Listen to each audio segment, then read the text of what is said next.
इकडे बघ, कुठे हरवला आहेस? डोळ्यात एवढी काळजी आणि मनात एवढी खळबळ. काय झालं? मी तुला नेहमीच बघत असतो. तू रात्रंदिवस धावपळ करतोस, जगाशी लढतोस, स्वतःला सिद्ध करायचा प्रयत्न करतोस.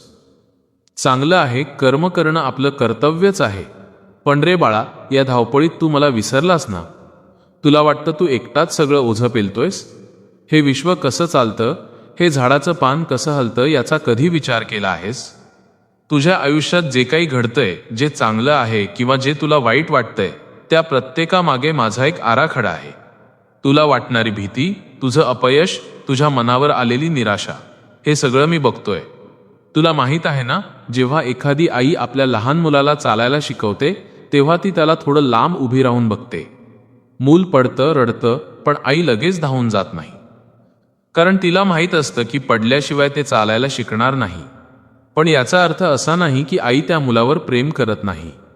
तिची नजर सतत त्या मुलावरच असते. मी सुद्धा तसंच करतो. मी तुला संकटांशी लढू देतो, जेणेकरून तू खंबीर व्हावास.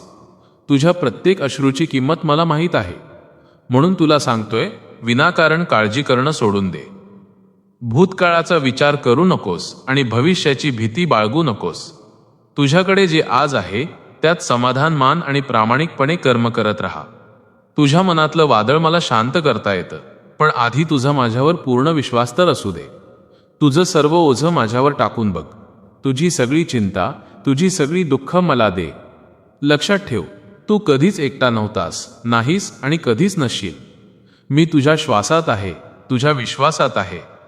जेव्हा कधी तुला रडू येईल, जेव्हा कधी तुला वाटेल की आता रस्ता उरलेला नाही, तेव्हा फक्त डोळे झाक आणि मला मनापासून हाक मार. मी तिथेच उभा असेन, तुला सावरणारा, तुला मार्ग दाखवणारा. विश्वास ठेव, फक्त विश्वास ठेव. भिवू नकोस, मी तुझ्या पाठीशी आहे. हे सगळं ऐकल्यावर तुला काय वाटतंय? तुला सुद्धा कधी असा अनुभव आला आहे का की मी तुझ्या पाठीशी उभा होतो? तुझी ती आठवण किंवा तुला मनापासून जे वाटतंय ते खाली कमेंटमध्ये नक्की सांग. कारण तुझे शब्द वाचून कोणा दुसऱ्याला सुद्धा जगण्याची नवी उमेद मिळू शकते. श्री स्वामी समर्थ.